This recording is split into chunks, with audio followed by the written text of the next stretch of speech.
The Miami skyline disappears in my rearview mirror, each mile putting distance between me and the life I thought I knew.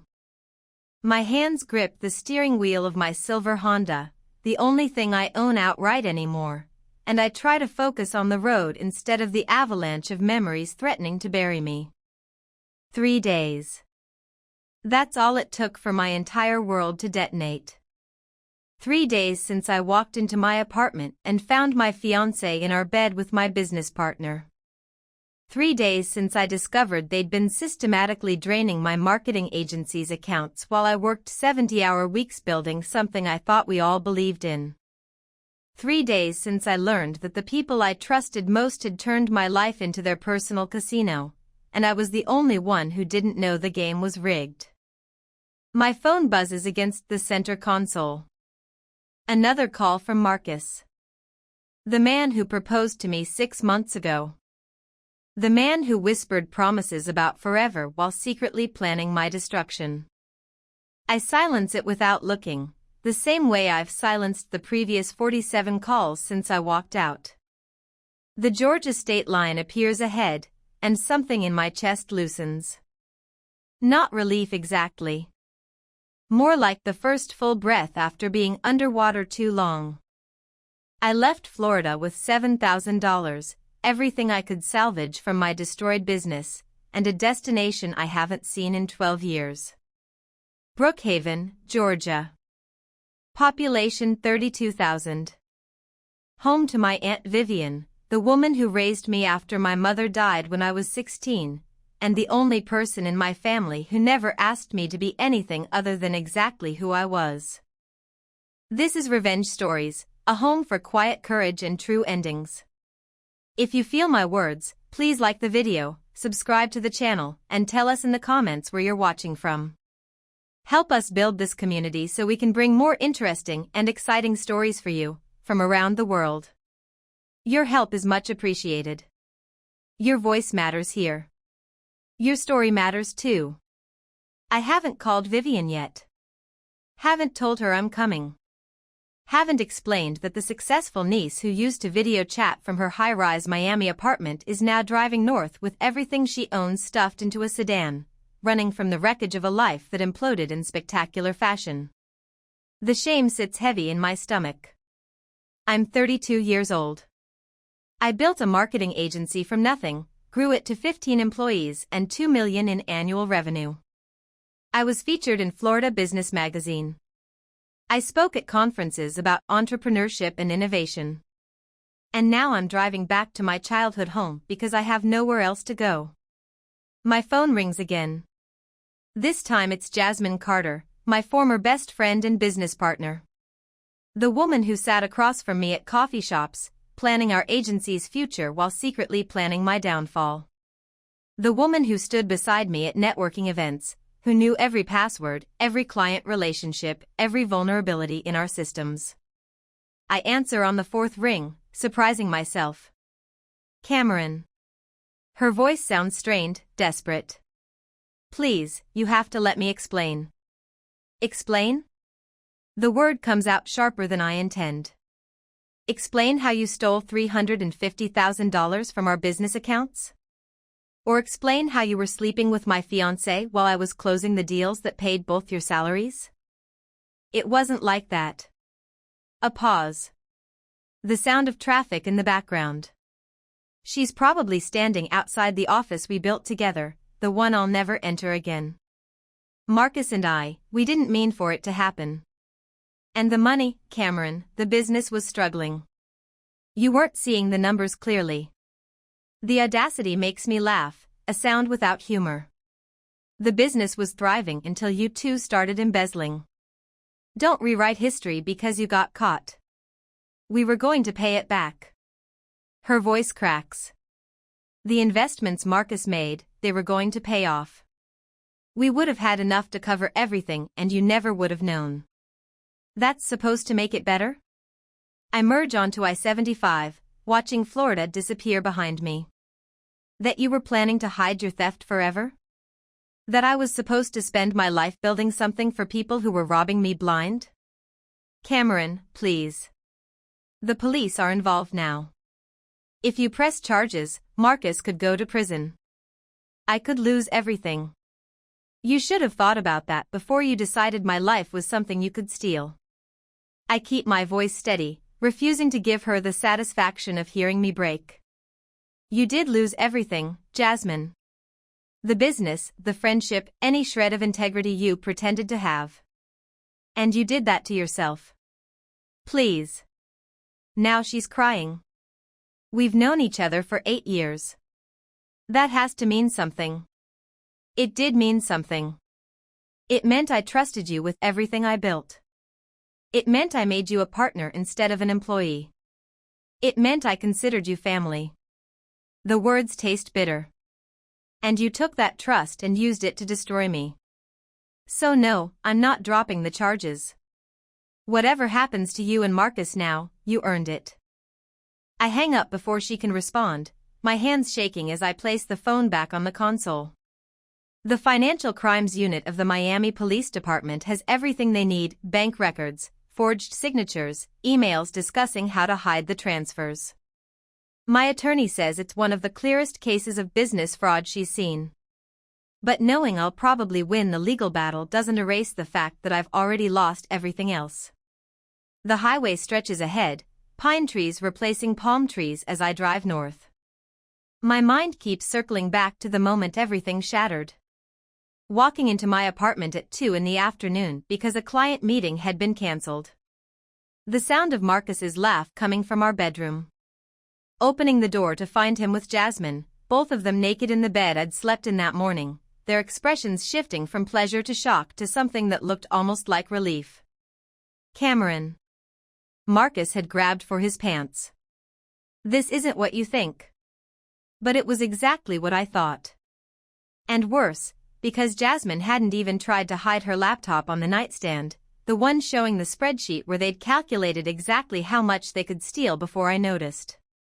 I'd stood there for maybe 30 seconds, watching two people I loved scramble for explanations, and felt something inside me go completely still. Not angry yet. Not even hurt. Just cold. How long? I'd asked.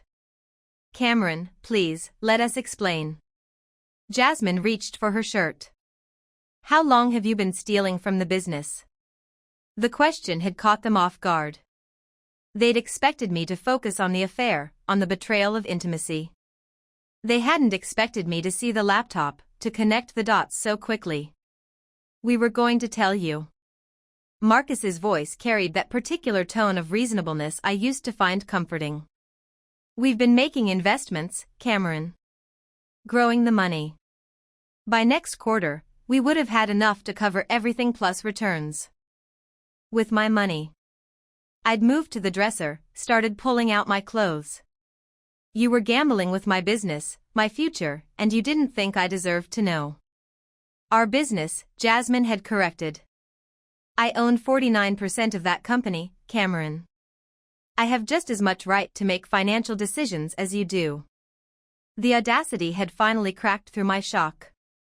You own 49% because I gave it to you. Because I trusted you. Because I thought we were building something together. And you think that gives you the right to embezzle? What followed had been the longest night of my life. Calls to my attorney, to my accountant, to the police. Discovering that the theft went back 18 months. Learning that Marcus had maxed out credit cards in my name. Finding out that half my clients had been contacted by Jasmine with offers to move their business to a new agency she was planning to launch. They hadn't just betrayed me. They'd orchestrated my destruction with the kind of precision that could only come from intimate knowledge of everything I'd built. Every password, every client relationship, every system vulnerability, they'd cataloged it all while sitting across from me at strategy meetings, while sleeping beside me, while playing the roles of partner and fiancé. The Georgia state line finally appears, and I feel something shift in my chest. Not hope, not yet. But maybe the absence of hopelessness. Maybe the first small space where something other than betrayal and shame could eventually grow. My GPS directs me off the highway, through small towns that blur together in the fading afternoon light. I know I should call Vivian, should warn her that I'm coming. But I can't make myself do it. Can't make myself explain over the phone that I failed, that I lost everything, that the success story I'd been so proud of was built on foundations that crumbled the moment someone tested their strength. Vivian's house appears at the end of a tree-lined street in Brookhaven's historic district. It's exactly as I remember, Victorian architecture painted in soft yellow, a wraparound porch with hanging ferns, flower beds that probably explode with color in spring. The kind of house that feels like safety, like coming home should feel, if home wasn't complicated by shame and the fear of disappointing the one person whose opinion still matters. I park on the street, my car looking out of place among the BMWs and Lexuses in neighboring driveways. For a long moment, I just sit there, watching the house through my windshield, trying to find the courage to walk up those porch steps and admit that I need help. The front door opens, and Vivian appears. She's 63 now, her natural hair silver instead of the black I remember from childhood. She's wearing gardening gloves and holding pruning shears, probably working on the roses she's always been proud of. She looks toward my car, squinting slightly, then her face changes. She knows it's me. Of course she does. She's the one who taught me to drive, who sat beside me in this same car during driver's edition. She's the one who knows me better than anyone, who can probably rate every emotion I'm trying to hide just from the slope of my shoulders visible through the window.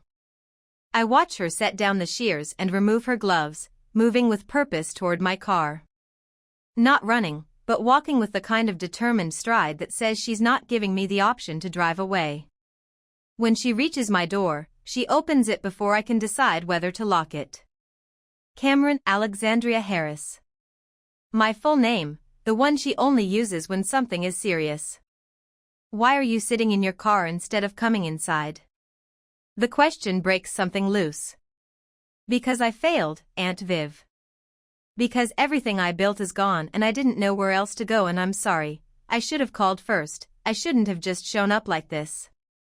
She reaches into the car, unbuckles my seatbelt, and pulls me out with surprising strength for a woman her age. Hush now. You don't apologize for coming home. You don't apologize for needing help.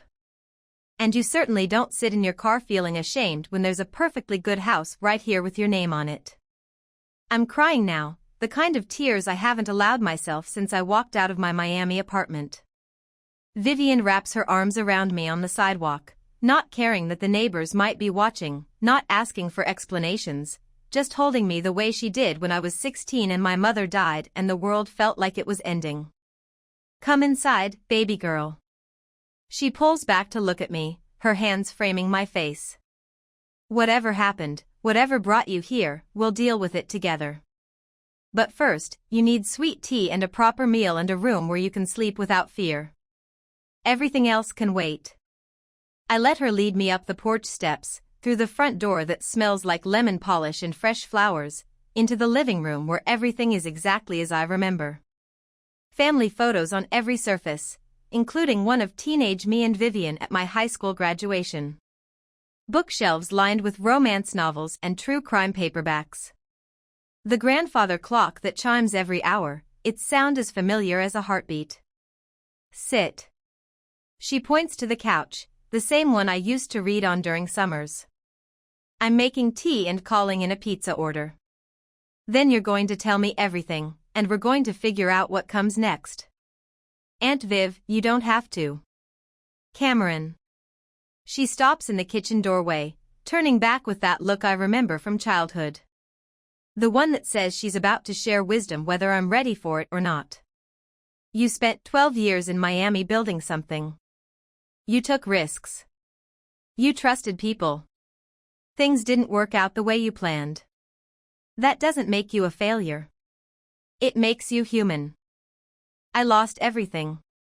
The words feel like confession. You lost money and a business. You lost a relationship with someone who wasn't worthy of you. You lost a partnership with someone who betrayed you. She comes back into the room, sits beside me on the couch.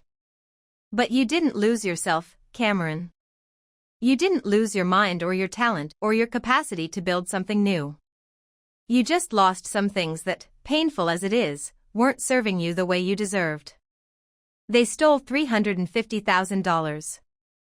I stare at my hands. And I didn't even notice until I caught them together. What kind of business owner doesn't notice that kind of theft? The kind who trusted her partner to handle finances. The kind who was too busy serving clients and building relationships to micromanage every transaction. Vivian takes my hand. Stop blaming yourself for other people's crimes. That's not accountability. That's just you finding new ways to punish yourself for having the audacity to believe in people. The doorbell rings. She must have ordered the pizza while I was unpacking my thoughts. Vivian gets up to answer it, and I hear her friendly voice chatting with the delivery driver, the normalcy of the exchange feeling surreal after days of crisis. We eat at her kitchen table, and slowly, carefully, I tell her everything. The whole sordid story of Marcus and Jasmine's betrayal, the discovery of the theft, the police reports and lawyer meetings. The humiliation of calling clients to explain why their marketing campaigns were on hold. The shame of closing an office that 15 people depended on for their livelihoods. Vivian listens without interrupting, her face showing emotion, anger at Marcus and Jasmine, sadness for what I'm going through, but never pity. She doesn't offer platitudes or try to minimize the situation. She just witnesses my pain with the kind of presence that makes me understand why I drove 6 hours to this house instead of anywhere else. So what's your plan? She asks when I finally run out of words. I don't have one. It's terrifying to admit. I have $7,000. I filed a lawsuit to recover the stolen money, but my attorney says that could take years. Marcus maxed out credit cards in my name, so my credit is destroyed. And my reputation in Miami. I trail off. Everyone knows what happened. The industry is small. Even clients who believed me, who understood I was the victim, they still moved their business elsewhere. Nobody wants to work with a company in legal chaos. So you start over. Vivian says it like it's simple. With what? $7,000 and a destroyed credit score? Aunt Viv, I can't even rent an apartment right now. You live here. She stands, starts clearing plates. You have the entire second floor. 3 bedrooms, bathroom, space to set up a home office. You stay as long as you need, save your money, rebuild your credit, and figure out what you want to build next. I can't ask you to. You're not asking. I'm offering. There's a difference. She turns from the sink to look at me. Cameron, when you were 16 and your mama died, you didn't ask to come live with me. You had no choice. Now you're 32, and you do have choices. But one of those choices is accepting help from someone who loves you and wants to see you succeed. That's not charity. That's family. The offer sits between us, generous and terrifying. What if I'm here for months? Years? Then you're here for months or years. Vivian dries her hands, comes to sit back down. Baby girl, I'm 63 years old. I live in a house meant for a family, and I've been alone since your uncle passed. Having you here isn't a burden. It's a blessing. Besides. She grins. Someone needs to keep me from turning into one of those old ladies who only talks to her cats. You don't have cats. Not yet. But I was considering it. Her expression grows serious again.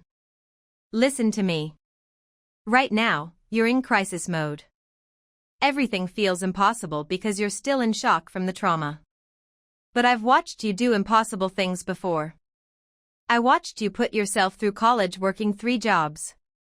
I watched you start a business from your living room with nothing but a laptop and determination. I watched you build something people respected. You can do that again. What if I can't? The question I've been afraid to ask. What if that was all luck, and now that it's gone, I can't recreate it? Then you build something different. Something better. Something that reflects who you are now, not who you were when you started that business 8 years ago. Vivian reaches across the table, her hand covering mine. You were 24 when you started that agency. You're 32 now. You've learned things, grown, developed skills you didn't have before. Use those. I think about the last 8 years. The clients I helped, the campaigns I designed, the strategies that worked. The skills are still there, even if the business is gone. The knowledge doesn't disappear just because the company failed. I wouldn't even know where to start. But even as I say it, I feel something shifting. Not quite hope, but maybe the space where hope could eventually grow. You start by healing. Vivian starts toward the hallway. Come on. Let me show you your room. I follow her upstairs, carrying one of my suitcases. The second floor is exactly as I remember from teenage summers, hardwood floors, tall windows, the kind of natural light that makes everything feel possible. Vivian leads me to the largest bedroom, the one with a window seat overlooking the street and an ensuite bathroom. This was your mother's room when we were girls. She sets my suitcase on the bed. She always loved this space. Said the light was perfect for reading. I think she'd want you to have it now.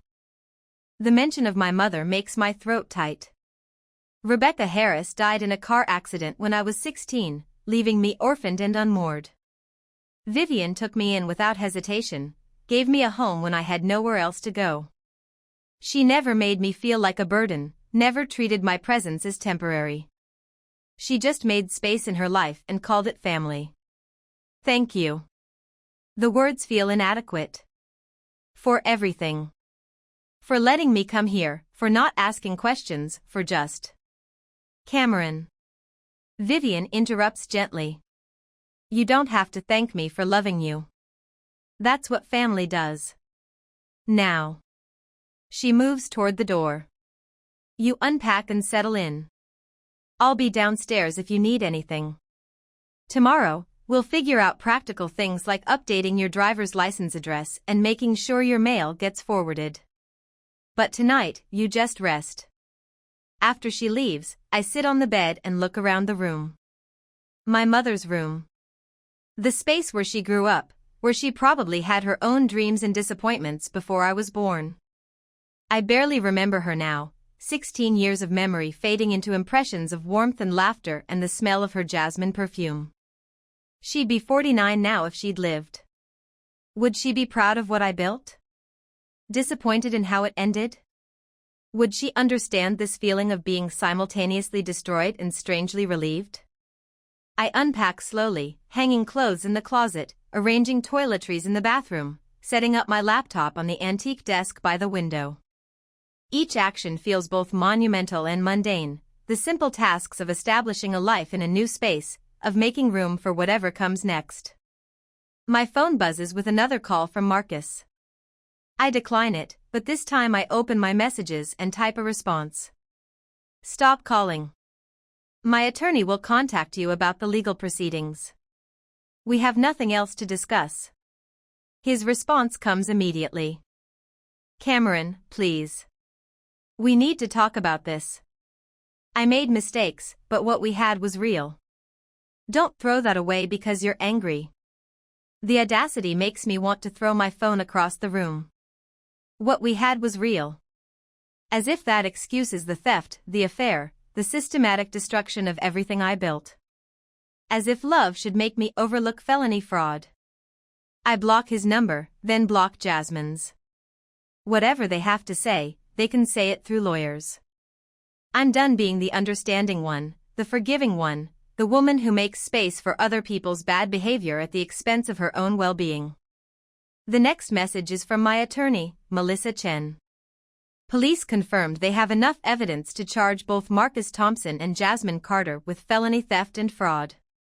DA wants to meet with you next week to discuss cooperation and testimony. Also, preliminary asset search shows Marcus transferred significant funds to offshore accounts. We'll petition to freeze those accounts pending trial. Your lawsuit for recovery is strong. Stay strong, Cameron. Justice is coming. Justice. The word should feel satisfying, but mostly it just feels exhausting. Justice won't give me back the 8 years I spent building that business. Won't erase the humiliation of discovering my life was a lie. Won't restore the trust one used to have in my own judgment. But maybe justice will give me closure. Maybe watching Marcus and Jasmine face consequences will help me finally let go of the fantasy that any of it was real. I shut down my laptop and moved to the window seat, watching Brookhaven's evening unfold. Neighbors walking dogs. Teenagers on skateboards. An old couple holding hands as they stroll past. Normal life, continuing in its ordinary way, indifferent to my crisis. For 12 years, I stayed away from this place. Visited rarely, always with an exit strategy, always anxious to get back to Miami and the life I was building. I told myself I'd outgrown Brookhaven, that this town was too small for my ambitions, that success meant putting as much distance as possible between myself and my past. Now I'm back, and the town I dismissed feels like sanctuary. The slowness I used to find boring now feels like permission to breathe. The simplicity I thought meant stagnation now looks like clarity. Maybe Vivian is right. Maybe starting over isn't failure. Maybe it's just life doing what life does, breaking down what doesn't serve you so something better can grow in its place. My phone buzzes one last time. A message from a number I don't recognize. Cameron, this is Detective Rivera from Miami PD Financial Crimes. Just wanted you to know we executed search warrants at Marcus Thompson's residence and Jasmine Carter's apartment today. Found significant evidence of additional fraud. This case is stronger than we initially thought. You did the right thing coming forward. These people were predators, and you likely weren't their first victim. Thank you for your cooperation. I read the message twice, letting the words sink in. You likely weren't their first victim. The implication being that Marcus and Jasmine had done this before, to other people, in other contexts. That I wasn't specially gullible or uniquely foolish. I was just the most recent target in a pattern of behavior that predated my existence in their lives. The guilt I've been carrying shifts slightly. Not disappearing, but becoming less sharp. If they're predators, if this is what they do, then my trust wasn't stupidity. It was just humanity. The normal assumption that people you love aren't actively destroying you. I respond to Detective Rivera, thank you for the update. Let me know if you need anything else from me. Then I finally silence my phone, changing the settings so only Vivian's number can get through tonight. Everything else can wait. The lawyers, the police, the creditors, the former clients, the mess of my collapsed life, all of it can wait until morning. For now, in this room that was my mother's, in this house that represents safety and family and unconditional love, I let myself just be. Not the successful entrepreneur. Not the betrayed fiancé. Not the victim of fraud. Just Cameron Harris, 32 years old, trying to figure out how to stand up after being knocked down harder than she ever imagined possible. Tomorrow, I'll start planning. Tomorrow, I'll figure out next steps, practical strategies, ways to rebuild my life from $7,000 and whatever strength I can scrape together. Tomorrow, I'll begin the work of transforming this disaster into something I can live with.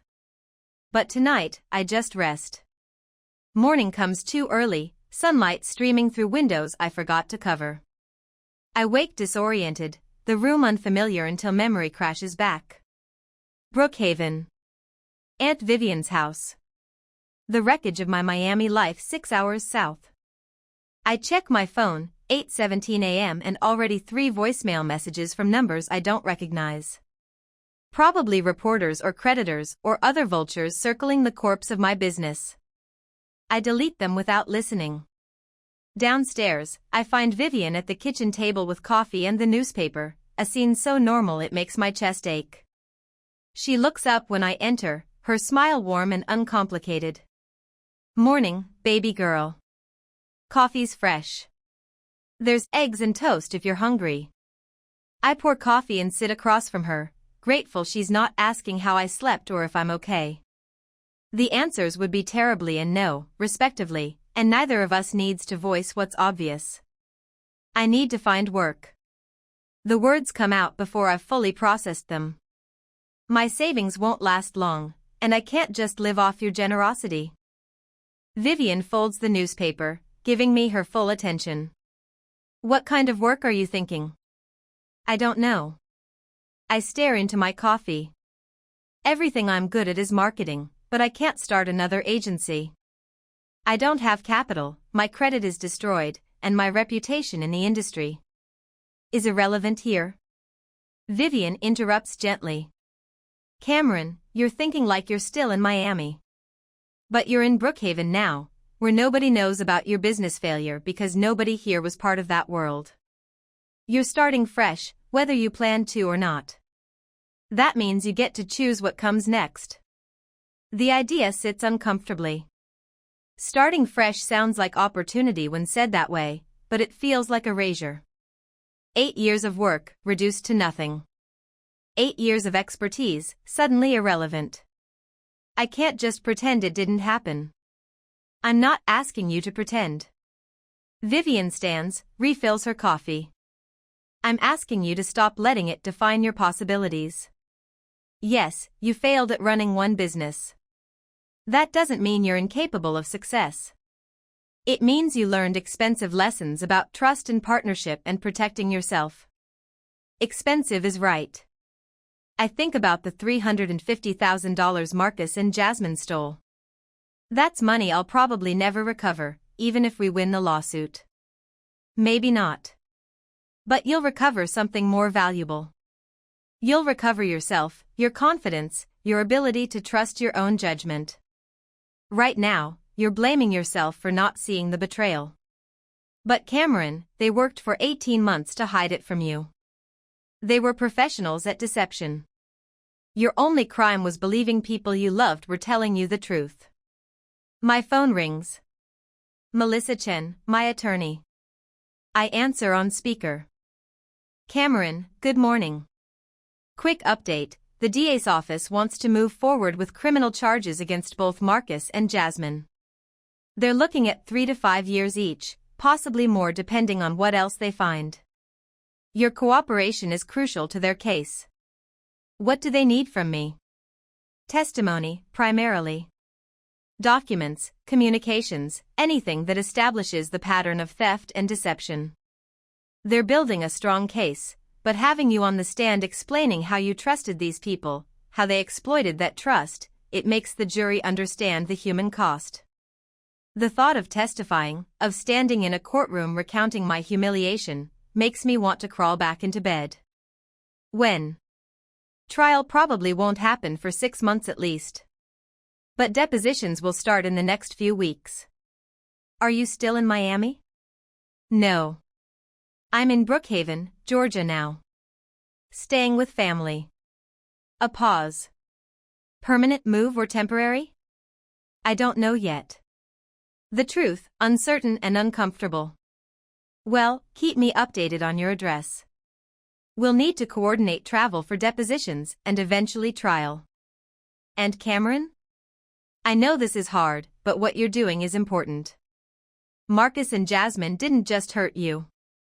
Detective Rivera found evidence suggesting they've run similar schemes before. Your testimony could prevent them from doing this to someone else.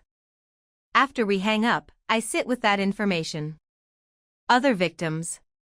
Other people who trusted and lost, whose lives were disrupted by two predators who saw vulnerability as opportunity.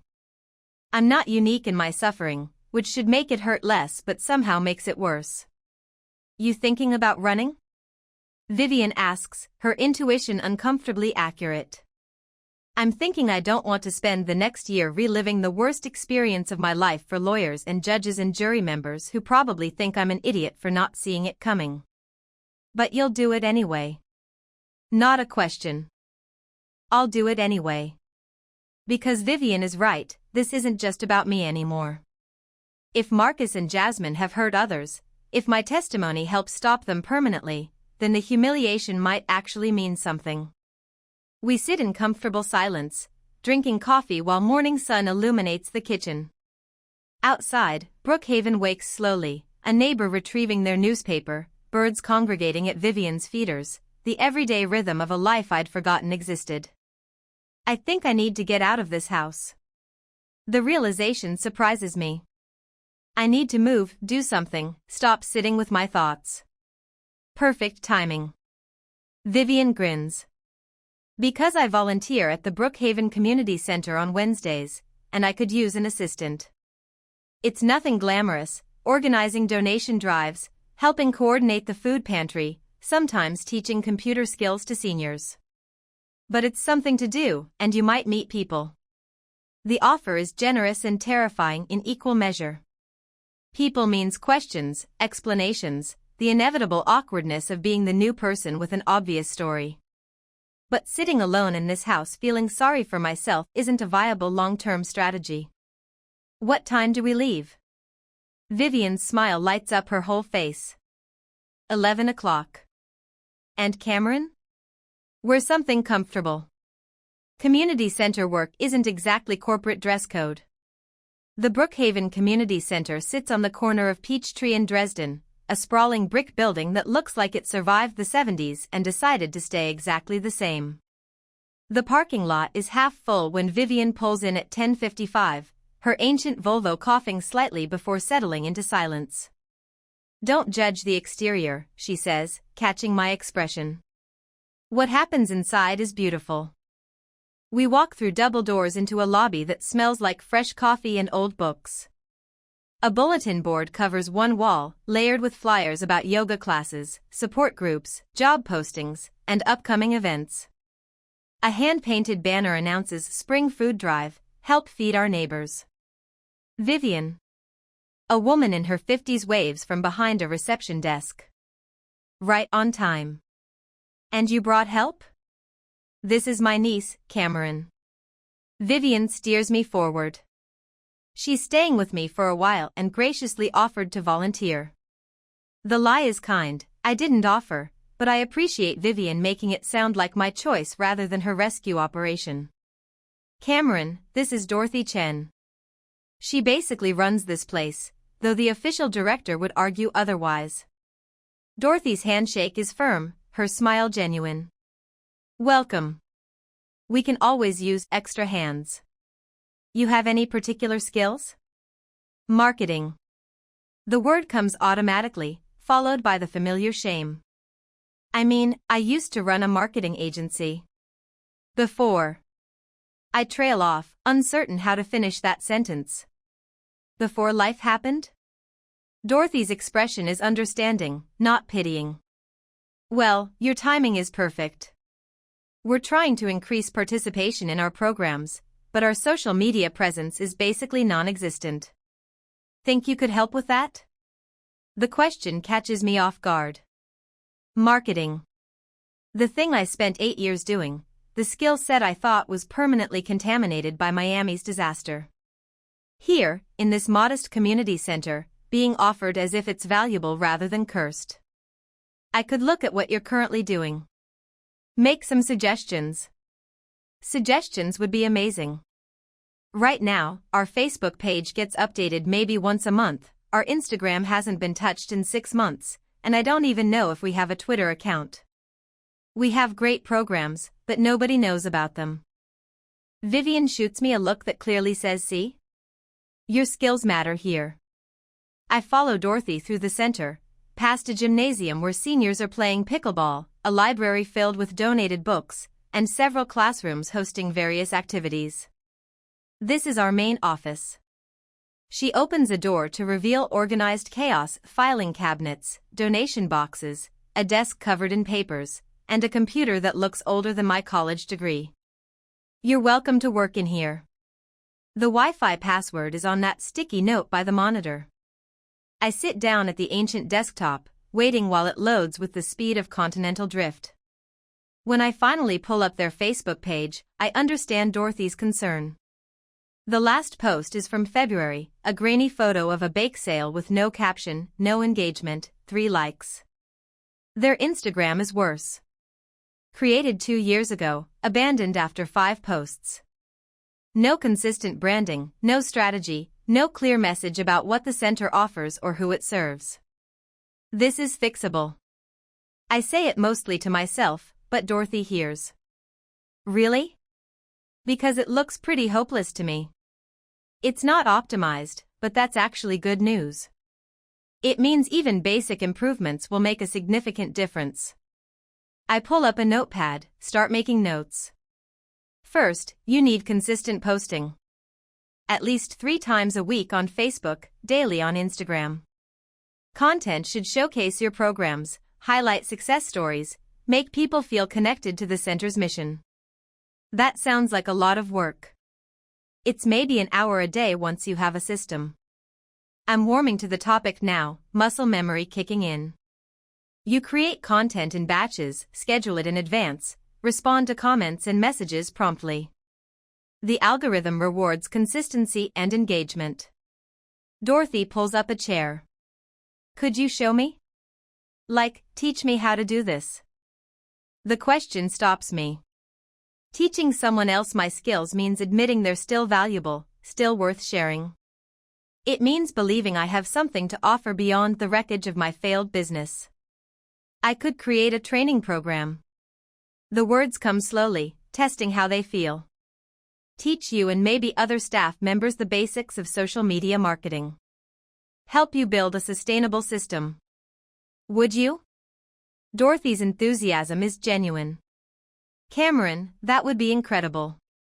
We could probably even pay you something. Not much, our budget is tight.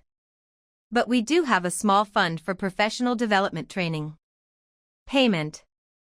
The word carries weight I wasn't expecting. Not charity, not pity, actual compensation for actual skills. A transaction where my expertise has value. Let me work up a proposal. Show you what I could offer and what it might cost. Then you can decide if it fits your budget. After Dorothy leaves, I spend the next 2 hours immersed in work for the first time in a week. I audit their entire online presence, document problems, develop solutions. I create a sample content calendar showing how regular posting could increase engagement.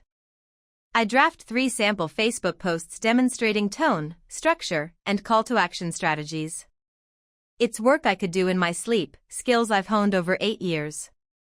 And for the first time since finding Marcus and Jasmine in my bed, I feel something other than shame or rage or exhaustion.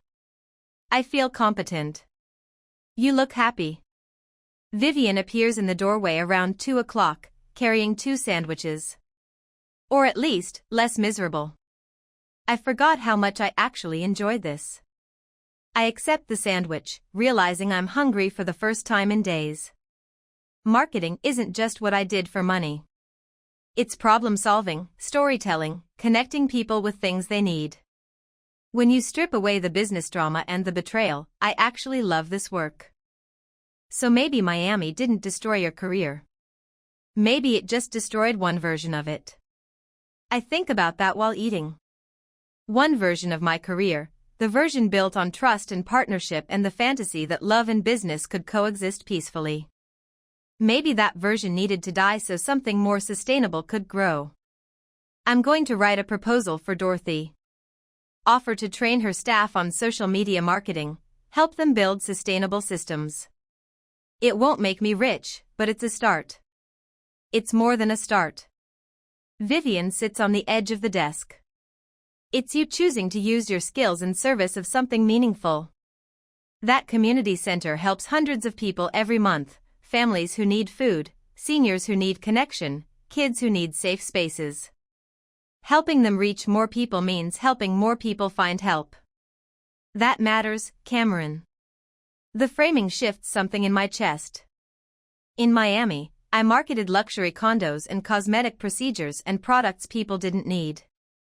I was good at it, made good money, but the work itself felt empty.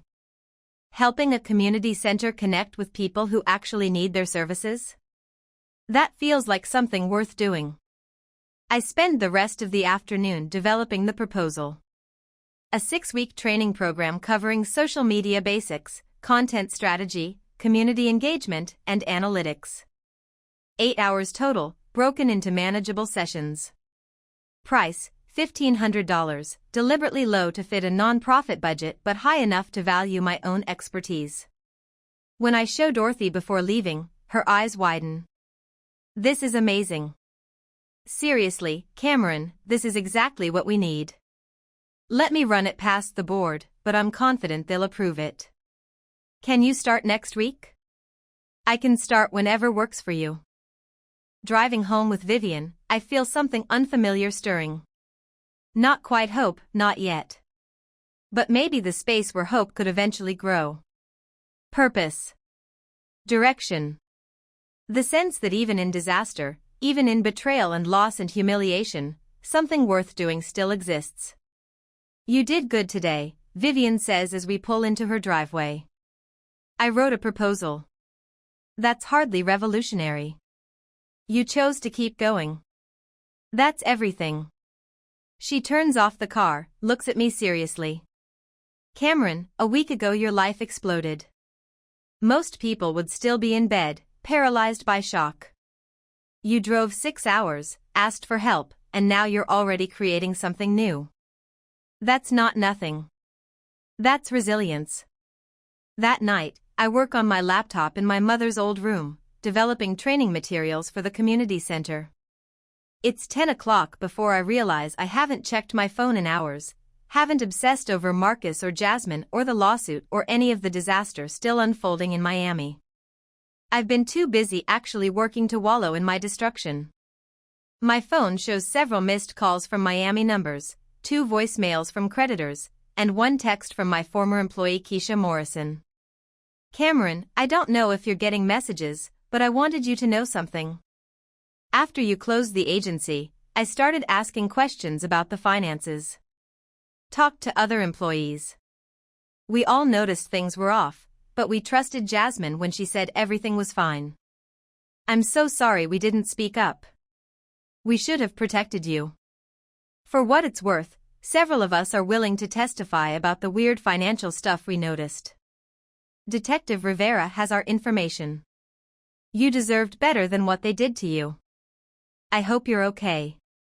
I read the message 3 times, feeling something crack open in my chest. My employees noticed. They saw warning signs I missed, and they're willing to help hold Marcus and Jasmine accountable. I'm not alone in this fight, even if it feels that way. I text back, thank you, Keisha. That means more than you know. I'm okay, or I will be. Take care of yourself. Her response comes immediately, you too, boss. You were always the best part of that company. Whatever you build next, I hope you'll remember that. Whatever you build next. The assumption that I will build something, that Miami's disaster isn't my ending but just a chapter.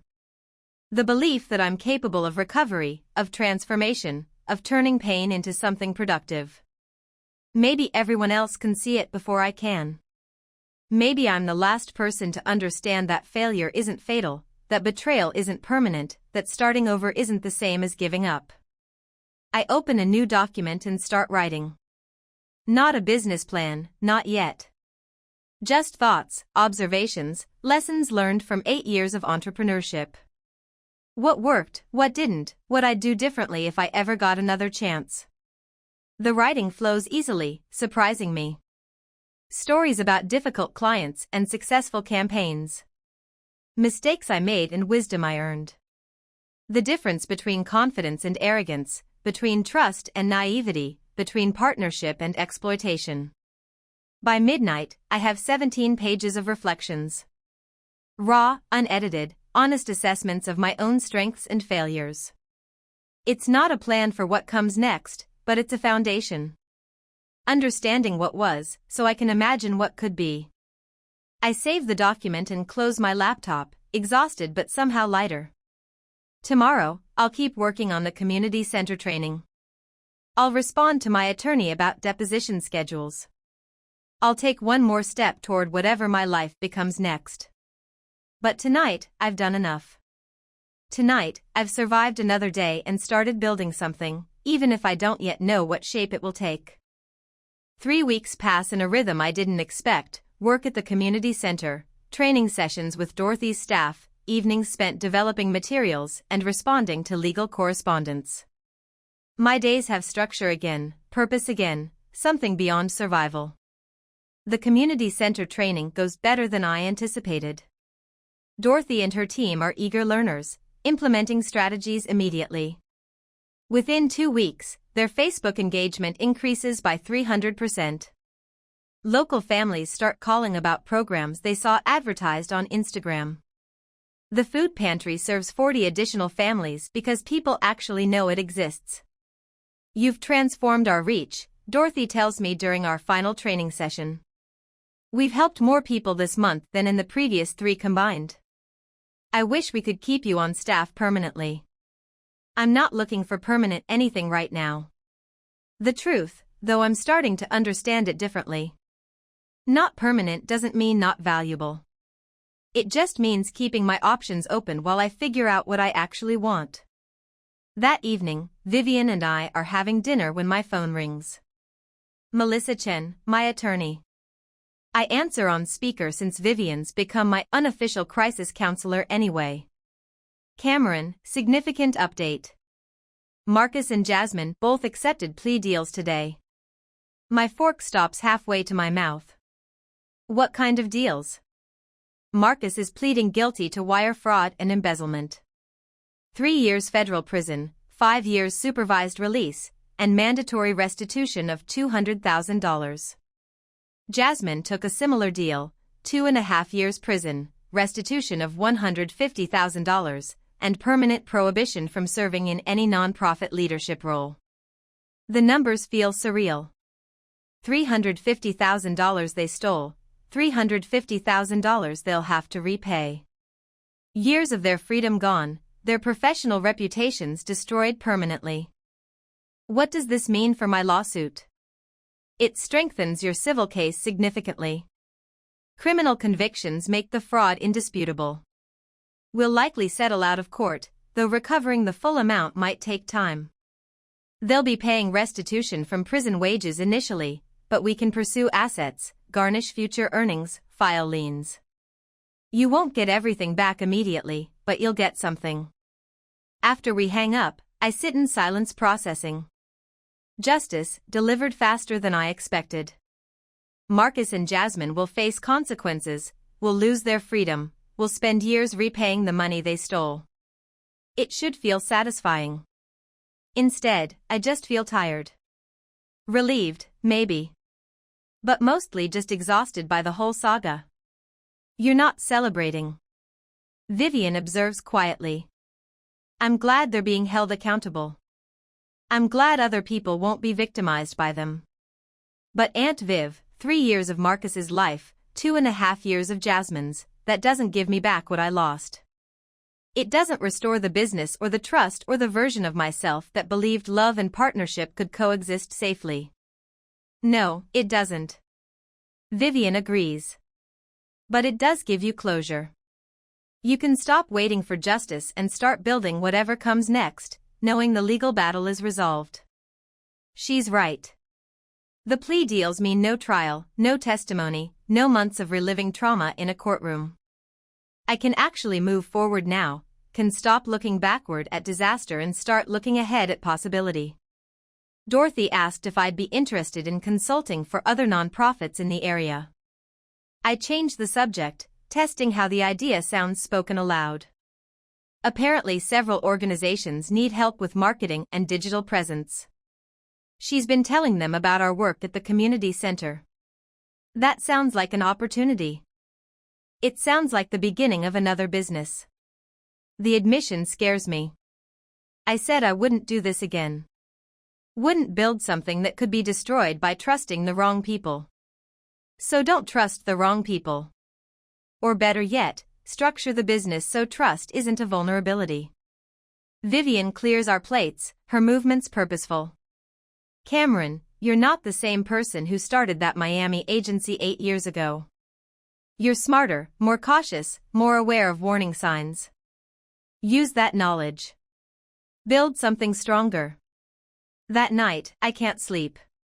My mind spins with possibilities, running through scenarios and strategies. Non-profit marketing consulting, built as a solo operation initially. Low overhead, no partners, complete control over finances and decisions. Services focused on organizations that actually help people, work that feels meaningful rather than mercenary. I open my laptop and start researching. Market analysis, competitor review, pricing strategies. The fundamental work of building a business, but this time with hard-earned wisdom about protecting myself. By 3 a.m., I have a rough outline. By dawn, I have a business name, Catalyst Marketing Solutions, and a preliminary service menu. By the time Vivian wakes up at 7, I have a website mock-up and a list of potential clients. "You didn't sleep," she says, finding me at the kitchen table surrounded by notes and coffee cups. I couldn't turn my brain off. I show her the website design. "Is this crazy? Starting another business 10 months after the last one imploded?" "It's not crazy if you're doing it differently." Vivian studies the website, nodding approval. "You're not taking on partners. You're not mixing personal relationships with business. You're building something that serves communities rather than corporations. That's not repeating your mistakes. That's learning from them." I spend the next week preparing to launch. Business license filed with Georgia. Simple LLC structure protecting personal assets. Professional liability insurance. A contract template reviewed by a local attorney. Every protection I didn't have in Miami, every lesson I learned the expensive way, built into the foundation this time. Dorothy becomes my first official client, hiring me for ongoing social media management at the community center. Then she refers me to Brookhaven Youth Services, who need help marketing their after-school programs. They refer me to the local food bank, who need help with their annual fundraising campaign. Within a month, I have 6 nonprofit clients and a waiting list of organizations interested in services. The work is steady, meaningful, and profitable enough to start rebuilding my savings. I'm not getting rich, but I'm supporting myself without depending on Vivian's generosity. "You're glowing," she tells me one evening as I work through website updates. "I haven't seen you this energized since you arrived." I think I'm actually happy. The realization surprises me. Like, genuinely happy. Not just surviving or recovering, but actually enjoying what I'm doing. That's what happens when you align your work with your values. Miami was about proving yourself, about success for success's sake. This is about service, about using your skills to help communities. That feels different because it is different. She's right.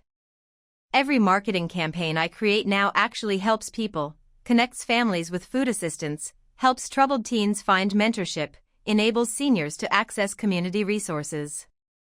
The work matters beyond profit margins and client retention. My phone rings. Unknown number, but local area code. I answer hesitantly. "Cameron Harris?" "This is Margaret Sinclair from the Brookhaven Small Business Association. Dorothy Chen has been raving about your work at the community center, and I wondered if you'd be interested in speaking at our monthly meeting. We're always looking for entrepreneurs to share their experiences. Speaking engagement. Public acknowledgement of my business expertise.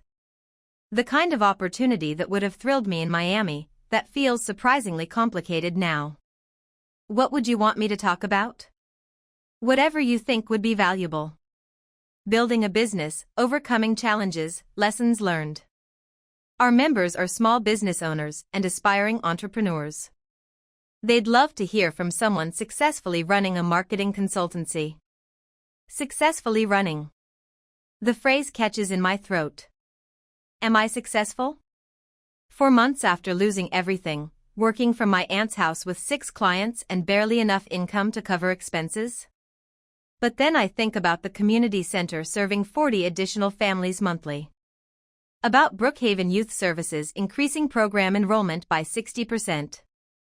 About the food bank exceeding their fundraising goal by $30,000 because I helped them tell their story effectively. Success isn't just profit. It's impact. It's using my skills in service of something larger than myself. I'd be honored to speak, I tell Margaret. When's your next meeting? 2 weeks from Thursday. 7 p.m. at the Brookhaven Community Center, actually. Fitting, given your work there. After we hang up, I sit with the invitation. Public speaking means vulnerability, means potential questions about my background, means risking someone discovering my Miami disaster. But hiding from my past doesn't erase it. And maybe my story, failure, betrayal, bankruptcy, and rebuilding, is exactly what other entrepreneurs need to hear. I start preparing the presentation that evening. Not a glossy success story, but an honest account of what I learned through failure. How trust without verification becomes vulnerability. How partnerships require clear boundaries and independent oversight. How starting over isn't the same as giving up, and sometimes your biggest disasters prepare you for your most meaningful work. The presentation comes together over several days, shaped by everything I've learned these past 4 months. I include specific lessons, the importance of financial transparency, the danger of mixing personal relationships with business partnerships, the value of building something aligned with your actual values rather than someone else's definition of success. 2 weeks later, I'm standing in front of 40 small business owners at the Brookhaven Community Center, more nervous than I've been since leaving Miami. But when I start talking, sharing my story with honesty and vulnerability, something unexpected happens. People lean forward. They nod. They take notes. And when I finish, hands shoot up with questions. How did you know when to walk away from the Miami business? When it became clear that fighting to save something built on lies would cost more than starting over with truth. How did you rebuild your confidence after such a massive betrayal? Slowly. By accomplishing small things, proving to myself that my judgment isn't permanently broken just because I trusted the wrong people once. Would you ever take on business partners again? That question makes me pause. I don't know. Maybe someday, with someone who earns trust through consistent actions over time, with legal structures protecting both parties, with complete financial transparency. But I'm in no rush. Building something alone means I only have myself to blame if it fails, but it also means I control every decision. Right now, that feels safer. I start preparing the presentation that evening. Not a glossy success story, but an honest account of what I learned through failure. How trust without verification becomes vulnerability. How partnerships require clear boundaries and independent oversight. How starting over isn't the same as giving up, and sometimes your biggest disasters prepare you for your most meaningful work. The presentation comes together over several days, shaped by everything I've learned these past 4 months. I include specific lessons, the importance of financial transparency, the danger of mixing personal relationships with business partnerships, the value of building something aligned with your actual values rather than someone else's definition of success. 2 weeks later, I'm standing in front of 40 small business owners at the Brookhaven Community Center, more nervous than I've been since leaving Miami. But when I start talking, sharing my story with honesty and vulnerability, something unexpected happens. People lean forward. They nod. They take notes. And when I finish, hands shoot up with questions. How did you know when to walk away from the Miami business? When it became clear that fighting to save something built on lies would cost more than starting over with truth. How did you rebuild your confidence after such a massive betrayal? Slowly. By accomplishing small things, proving to myself that my judgment isn't permanently broken just because I trusted the wrong people once. Would you ever take on business partners again? That question makes me pause. I don't know. Maybe someday, with someone who earns trust through consistent actions over time, with legal structures protecting both parties, with complete financial transparency. But I'm in no rush. Building something alone means I only have myself to blame if it fails, but it also means I control every decision. Right now, that feels safer. Cameron, wanted to give you a final update. Marcus Thompson was sentenced yesterday, 3 years federal prison as agreed. Jasmine Carter's sentencing is next week, but her plea deal should hold. The restitution orders are in place. You'll start receiving payments within 90 days. Thank you, detective. For everything. You made this easy by documenting everything, by coming forward immediately. Too many fraud victims stay silent because they're ashamed. You speaking up probably saved other people from the same fate. After we hang up, I realize I feel nothing about Marcus's sentencing. No satisfaction, no vindication, just quiet acknowledgement that justice has run its course. 3 years of his life for destroying mine doesn't feel like equivalent exchange, but it's closure. I text Vivian, sentencing complete. Can finally put Miami behind me. Her response comes immediately, proud of you, baby girl. Dinner tonight to celebrate? Celebrate what? I lost everything and barely built back a fraction of what I had. You lost a business built on lies and gained a life built on truth. That's worth celebrating. That evening, Vivian takes me to her favorite restaurant in downtown Brookhaven. Over wine and pasta, we toast to endings and beginnings, to painful lessons and hard-earned wisdom, to the strange mercy of disasters that force you to rebuild better than before. What's next for you? She asks, her eyes bright with curiosity. You've established a consulting business, you're speaking at events, you're making a difference. What comes after this? I don't know yet. The uncertainty doesn't scare me anymore. Maybe I keep building catalyst marketing, focus on non-profit work, make that my permanent thing. Maybe I eventually expand, hire people, grow it into something bigger. Maybe something completely different emerges. But whatever happens, I'm doing it my way this time. Your way meaning? Meaning no partners I'm sleeping with. No mixing personal life with business. No giving anyone access to destroy what I build. I sip my wine. Meaning I choose growth at the pace I can sustain rather than growth that requires trusting people to have my best interests at heart. That's wisdom, Cameron. Expensive wisdom, but wisdom nonetheless. 2 months later, I'm working at a coffee shop when Elena Rodriguez calls with a proposition. How would you feel about co-presenting a workshop about business partnerships gone wrong? My disaster story plus your disaster story equals valuable lessons for people considering partnerships. The idea terrifies me and excites me in equal measure. Public acknowledgement of failure, transformed into teaching opportunities. My mess, repurposed as someone else's warning system. I'm in. What did you have in mind? We develop a workshop called Partnership Pitfalls, what we learned the hard way, covering red flags, protective legal structures, and recovery strategies. The Brookhaven Small Business Association hosts it, and 40 people attend, hungry for honest discussion about business failure. Standing in front of that room, sharing my story alongside Elena's, I feel something shift. Shame transforms into something else. Not pride exactly, but acceptance. Yes, I lost everything. Yes, I was betrayed. Yes, I made mistakes trusting the wrong people. But I survived it, learned from it, and now I'm using that experience to help others avoid similar disasters. That's not failure. That's transformation.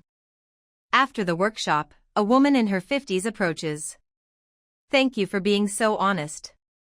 I've been considering a business partnership with my best friend, but your stories made me realize I need better legal protections first. You might have just saved me from a disaster. These moments accumulate over months. People I've helped, organizations I've transformed, connections I've built. Slowly, Brookhaven stops feeling like the place I ran to and starts feeling like the place I'm building from. 1 year after leaving Miami, I'm sitting in Vivian's backyard watching the sun set over her garden when my phone buzzes with an email from the Miami court system. Final restitution payment received. Case Harris vs. Thompson and Carter officially closed. $350,000, recovered over 12 months through wage garnishments, asset seizures, and payment plans. Every penny they stole, returned with interest. Justice, delivered in installments. I forward the email to Melissa Chen with a simple message, thank you for everything. Her response comes immediately, "You did this, Cameron. You stood up, fought back, and won. Enjoy your victory." Victory. The word feels strange. I won the legal battle, recovered the money, watched my betrayers go to prison. But the real victory isn't the restitution or the sentencing. The real victory is that I'm happy now. Genuinely, surprisingly happy in a way I never was in Miami, even before the betrayal. I built something smaller but more meaningful. I work with people I respect, serve communities that matter, use my skills for purposes beyond profit. I wake up excited about my day rather than anxious about managing other people's expectations and agendas. The betrayal destroyed the life I had, but it gave me space to build the life I actually wanted. And that's worth more than $350,000. What are you thinking about? Vivian joins me on the porch, 2 glasses of wine in hand. I'm thinking that maybe failure saved me. Maybe staying in Miami, keeping that business going, trusting those people, maybe that would have destroyed me slowly instead of all at once. Maybe this was mercy disguised as disaster. Or maybe you're just someone who transforms pain into purpose. Vivian hands me a glass.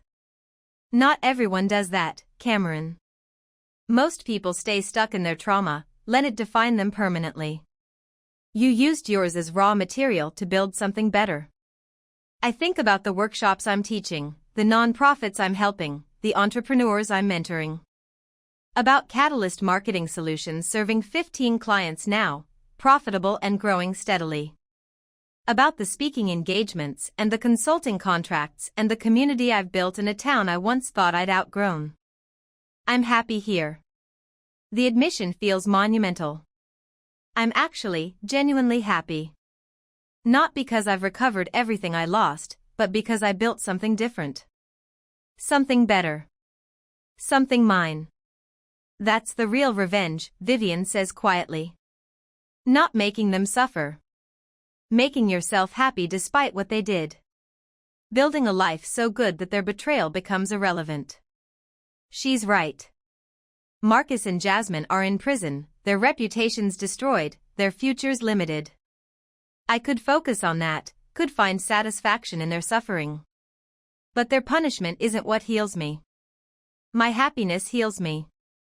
My success, measured not in dollars but in impact and purpose and genuine contentment, that's what transforms the betrayal from a tragedy into a turning point. 2 years after leaving Miami, I'm invited to speak at a national conference for nonprofit organizations about effective marketing strategies. The conference is in Atlanta, just an hour from Brookhaven, and the speaking fee is $5,000. Standing on that stage in front of 300 nonprofit leaders, sharing strategies I've developed through client work, I realize something profound. I'm not pretending to be successful. I'm not performing confidence I don't feel. I'm actually, genuinely accomplished at something meaningful. After the presentation, I'm approached by Sarah Mitchell, director of a national nonprofit network. Your work is exactly what our member organizations need. Would you be interested in developing training programs we could offer nationally? The opportunity is enormous, potential to impact thousands of nonprofits, to scale my expertise beyond individual client relationships, to build something significant. The old me would have jumped at it immediately, would have said yes before fully considering implications or protections. The new me pauses. I'd be interested in exploring that conversation. Can you send me details about what you're envisioning, timeline expectations, and compensation structure? I'll review everything and get back to you. Professional boundaries. Clear communication. No desperate agreement before understanding full implications. Lessons learned through expensive experience, now protecting me from repeating past mistakes. Sarah smiles. I like your caution. Too many people in this field are so eager to please that they agree to things that don't serve them. I'll send you a detailed proposal next week. That night, I call Vivian from my Atlanta hotel room. Something big might be happening. National training opportunity, potentially significant income, chance to impact nonprofits across the country. How do you feel about it? Excited? Terrified? Cautious? All of it. I pause. But mostly, I feel capable. Like I could actually do this well. Like I've learned enough to protect myself while still taking calculated risks. That's growth, Cameron. That's you trusting yourself again. Trusting myself. The phrase lands differently now. In Miami, I trusted myself to build a business but not to protect it. I trusted my judgment about Marcus and Jasmine until their betrayal proved that judgment catastrophically wrong. For months after, I couldn't trust any decision, couldn't believe any assessment of people or situations. But slowly, carefully, I've rebuilt that trust through small successes. Every satisfied client, every successful campaign, every speaking engagement that goes well, they accumulate into evidence that I'm not permanently broken, that my judgment isn't fatal, that I can build something sustainable if I'm careful about who I trust and how I structure protections. The proposal from Sarah arrives the following week. It's thorough, professional, generous in compensation and clear about expectations. I review it with an attorney, negotiate a few modifications protecting my intellectual property and limiting liability, and 3 weeks later, I sign a contract to develop a national training program for nonprofit marketing. The work takes 6 months: curriculum development, video recording, workbook creation, pilot testing with member organizations. It's the most challenging project I've undertaken since starting Catalyst Marketing, requiring skills I didn't know I had and pushing me beyond comfortable boundaries. When we launch the training program, 300 nonprofits enroll in the first month. 600 in the second month. Organizations I've never heard of, serving communities across the country, using strategies I developed to reach more people and serve more effectively. The income is significant, enough to move out of Vivian's house finally, though I don't particularly want to. Enough to hire my first employee, a recent college graduate named Jordan who helps with client management and content creation. Enough to stop worrying about money and start thinking about long-term strategy. You're building an empire, Elena teases over coffee one morning. Started from nothing 3 years ago, and now you're training nonprofits nationally. That's incredible growth. It doesn't feel like an empire. It feels like I'm still figuring things out, just on a bigger scale. That's because you're measuring yourself against the Miami business. But Cameron, that business was built on lies. This one is built on truth, on your actual skills and values and integrity. That's worth so much more than the number on a revenue report. She's right, as usual. Catalyst Marketing Solutions is smaller than my Miami agency was at its peak. But it's mine completely, built on foundations I control, serving clients whose missions I believe in. The work feeds my soul instead of draining it, connects me to communities instead of isolating me in corporate towers. 3 years after the betrayal that destroyed my Miami life, I'm standing in the Brookhaven Community Center at Dorothy's retirement party. She's crying happy tears, hugging staff and volunteers, thanking everyone for making her tenure meaningful. Cameron, come here. She pulls me aside. I need you to know something. When you walked into this building 3 years ago, you looked so lost. So broken. I gave you social media work because I thought it might help you heal, not because I thought it would transform our entire organization. It helped me more than you know. But what you did for us, we've served 5,000 additional people over these 3 years because of your marketing work. 5,000 families who found help because you made our services visible. That's your legacy here, Cameron. Not just teaching us social media, but actually helping us reach people who needed us. 5,000 people. The number stuns me. 5,000 lives touched because I channeled my pain into purpose, because I chose service over bitterness, because I showed up even when I felt broken. That night, I journal about the concept of revenge. Not the bitter kind, where you plot someone's downfall. But the kind where you build something so meaningful that betrayal becomes irrelevant. Where your happiness is the ultimate victory, your success the final word, your refusal to stay broken the greatest triumph. Marcus and Jasmine served their prison sentences, paid their restitution, and disappeared into whatever lives they're building now. I don't know where they are or what they're doing, and I genuinely don't care. Their relevance to my story ended the moment I stopped letting their betrayal define my possibilities. The real revenge is this: I'm happy. I wake up every morning excited about my work. I serve communities that matter. I've built something sustainable and meaningful. I've transformed disaster into purpose, pain into power, betrayal into wisdom that helps others avoid similar traps. They took $350,000 and 3 years of my life. I took their worst possible action and used it to become my best possible self. That's the real victory, not their punishment, but my transformation. For years after leaving Miami, Vivian is diagnosed with early-stage breast cancer. The news hits me like a physical blow, terror and helplessness combined. But this time, I'm in a position to help. I take over her household management, drive her to treatments, hire help when she needs it, rearrange my work schedule to be present for appointments and recovery. You don't have to do this, she tells me after a particularly difficult chemo session. You have your business to run. My business is flexible because I built it that way. And Aunt Viv, you took me in when I had nothing. You gave me space to heal, purpose when I felt useless, unconditional love when I thought I was unlovable. This is what family does. We show up. The cancer treatment lasts 8 months. 8 months of uncertainty, of medical appointments and test results, of hoping treatment works while preparing for the possibility it won't. 8 months of me being strong for someone who was strong for me when I needed it most.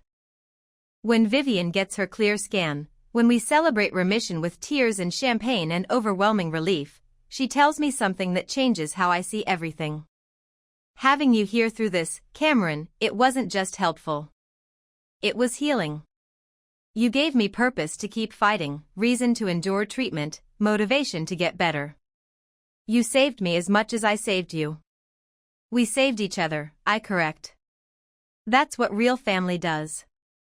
We take turns being strong. That night, I update my journal with a realization that's been building for months. The betrayal in Miami didn't just destroy a business. It destroyed my understanding of family, of partnership, of trust. I believed that blood relations or romantic connection defined family. That contracts and shared bank accounts created partnership. That time invested equaled trust earned.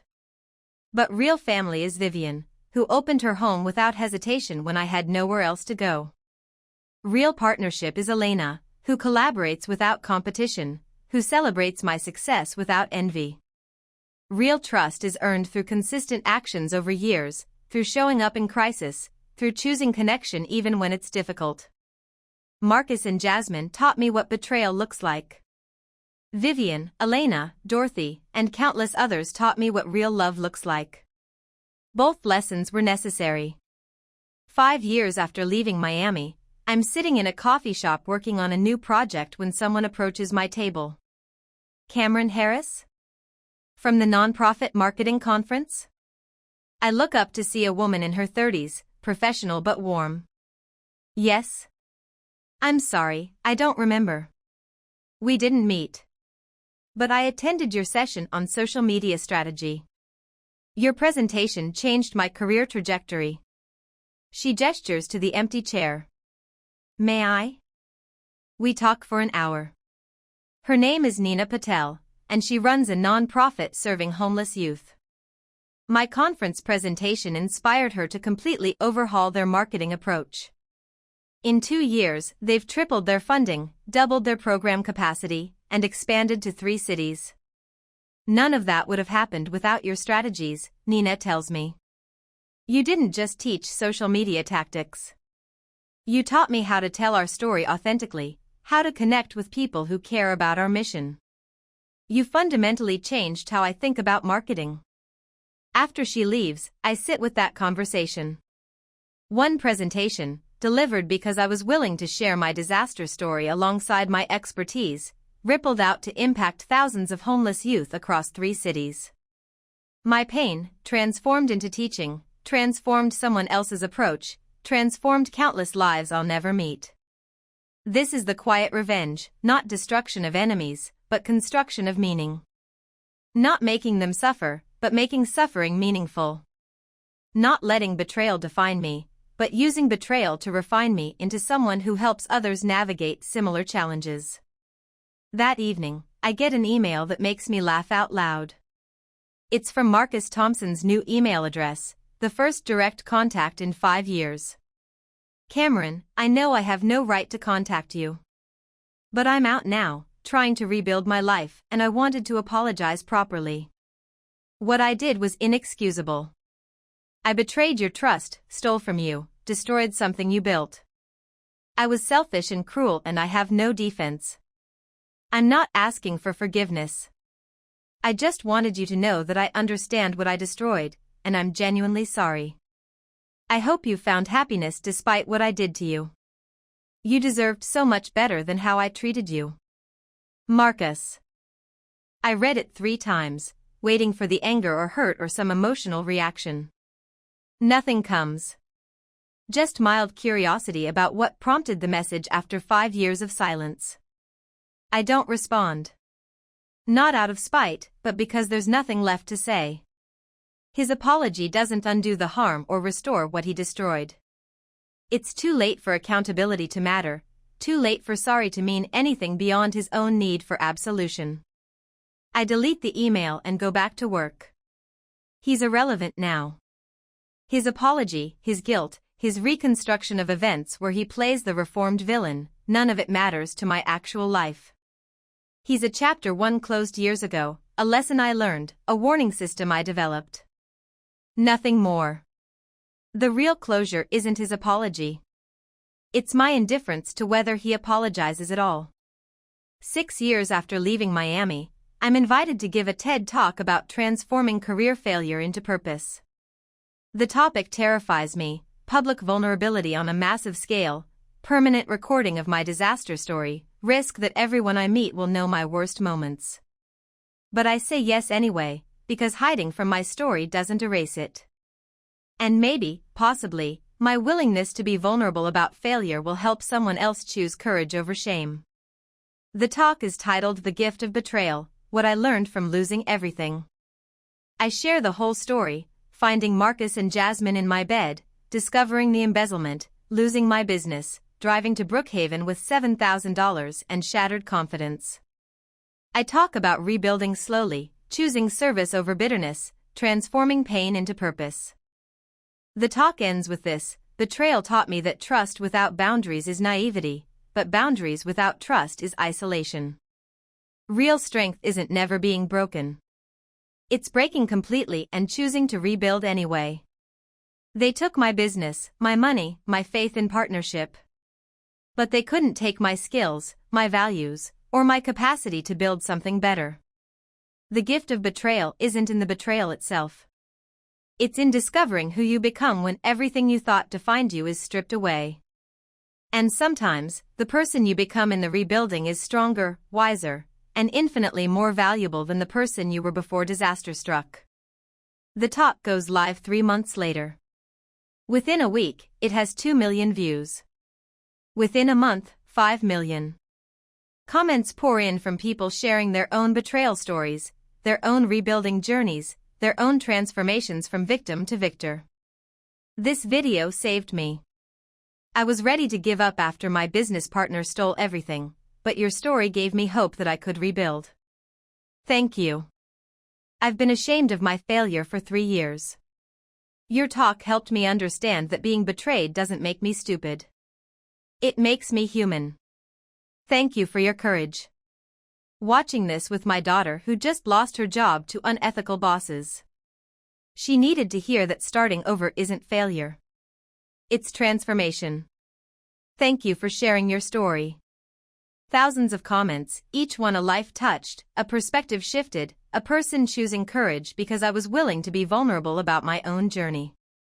This is the ultimate revenge, turning trauma into teaching, transforming disaster into hope, using my worst experience to help others navigate theirs. Marcus and Jasmine tried to destroy me. Instead, they gave me the story that's now helping thousands of people rebuild their own lives.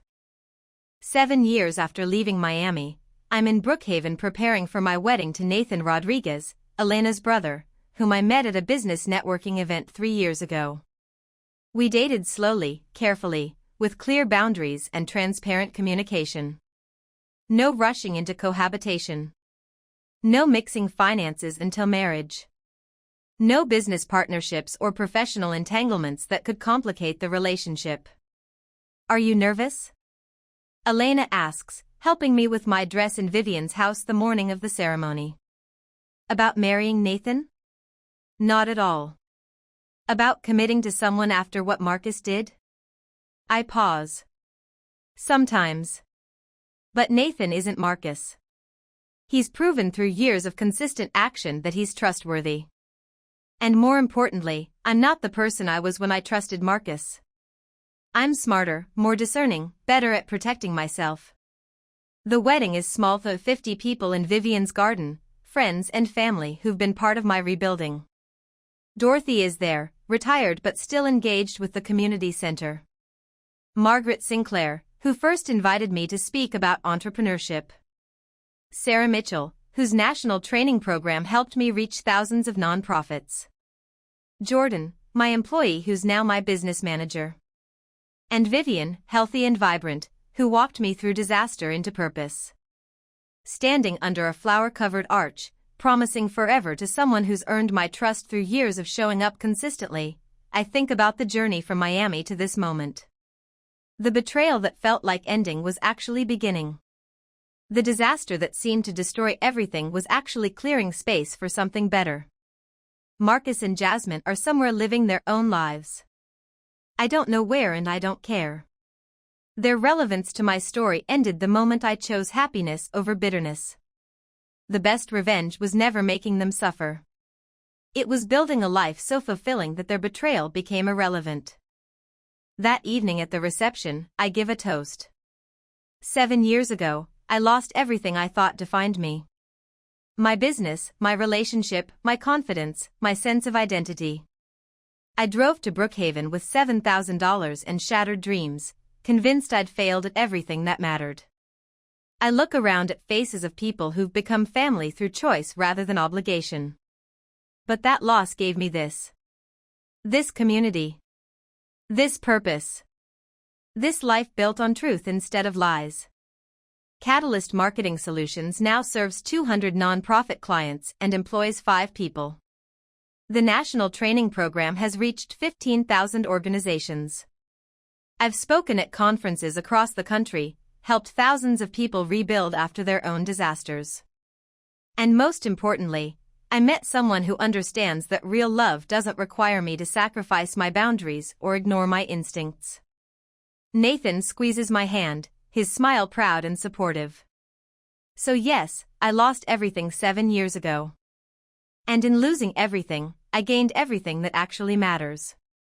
To transformation, to resilience, to the quiet revenge of building a life so good that betrayal becomes irrelevant. To choosing happiness over bitterness, service over spite, and purpose over pain. To everyone here who helped me remember that family isn't who shares your blood but who shows up when you're broken. Thank you for being my real family. The applause feels like acceptance, like witnessing, like collective acknowledgement that transformation is possible even after complete destruction. Later that night, sitting with Nathan on Vivian's porch while the party continues inside, I think about everything the journey from Miami to this moment has taught me. Betrayal reveals character, not just the betrayer's, but yours. Disaster creates space for transformation if you're brave enough to rebuild. Trust is earned through consistent action over time, not demanded through emotional manipulation or relationship STA. What are you thinking about? Nathan asks. I'm thinking that maybe everything had to break so I could build something better. Maybe Marcus and Jasmine did me a favor, even though they meant to destroy me. Maybe the real gift of betrayal isn't the lesson it teaches, but the person it forces you to become. You think you would have become this person without the betrayal? No. The answer is immediate and certain.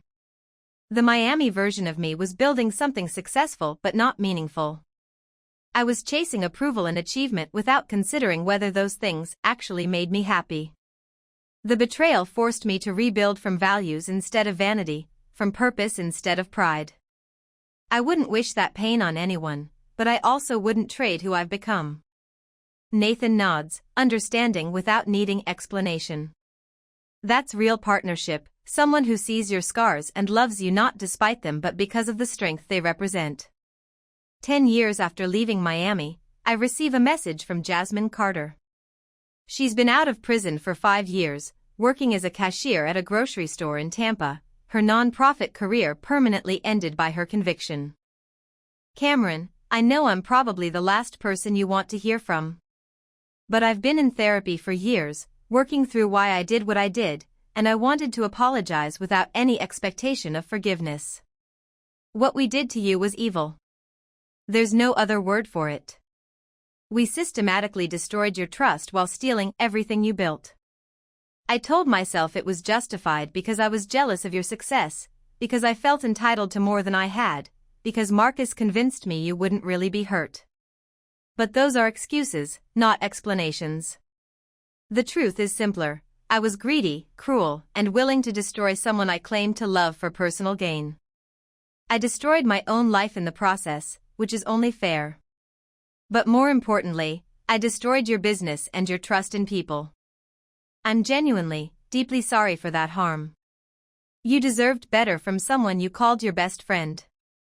I hope you found happiness and success despite what we did to you. You deserved those things all along. Jasmine. I read the message sitting in my home office, in the house Nathan and I bought 3 years ago, surrounded by evidence of the life I've built. Awards from non-profit organizations on the wall. Photos from speaking engagements and workshops. A framed copy of the TED Talk that's now been viewed 30 million times. I think about responding, about telling Jasmine that I did find happiness, that her betrayal ultimately led to purpose, that I'm grateful for lessons learned even if I'm not grateful for the pain that taught them. But I don't respond. Not out of cruelty, but because her apology is for her healing, not mine. I finished healing years ago. Moved on, built something better, transformed trauma into teaching. Her guilt or remorse or reformed character doesn't factor into my actual life anymore. I delete the message and return to work. Today, I'm developing a new training module about ethical business practices, teaching entrepreneurs how to protect themselves while still building meaningful partnerships. Tomorrow, I'm speaking at a conference for survivors of financial abuse, sharing strategies for rebuilding after betrayal. This is my life now, using my worst experience to help others navigate theirs. Transforming pain into purpose, disaster into wisdom, betrayal into boundaries that protect without isolating. Marcus and Jasmine wanted to destroy me. Instead, they refined me. They took the naive, trusting entrepreneur I was and forged her through fire into someone stronger, wiser, more discerning. Someone who builds with intention and protects with wisdom. Someone who chooses service over spite and purpose over pain. The quiet revenge isn't making them suffer. It's building a life so meaningful that their betrayal becomes irrelevant. It's transforming their worst action into my best outcome. It's proving that being broken doesn't mean staying broken, and sometimes the person you become after disaster is infinitely more valuable than the person you were before. That night, I update my journal one final time about the Miami disaster. Not with anger or hurt or unresolved pain. With gratitude, complicated, uncomfortable, but genuine gratitude for lessons I never wanted to learn but desperately needed to know. Thank you, Marcus and Jasmine, for showing me that trust requires verification, that love needs boundaries, that success without meaning is emptiness. Thank you for breaking me completely so I could rebuild correctly. Thank you for teaching me that family is chosen not inherited, that worth is intrinsic not earned, that happiness is constructed not discovered. Your betrayal was the worst thing that ever happened to me. It was also the catalyst for becoming my best self. I don't forgive you, because forgiveness implies you're still relevant. Instead, I'm simply grateful that your worst revealed my strength, your destruction cleared space for my construction, your betrayal taught me how to build something better. You tried to destroy me.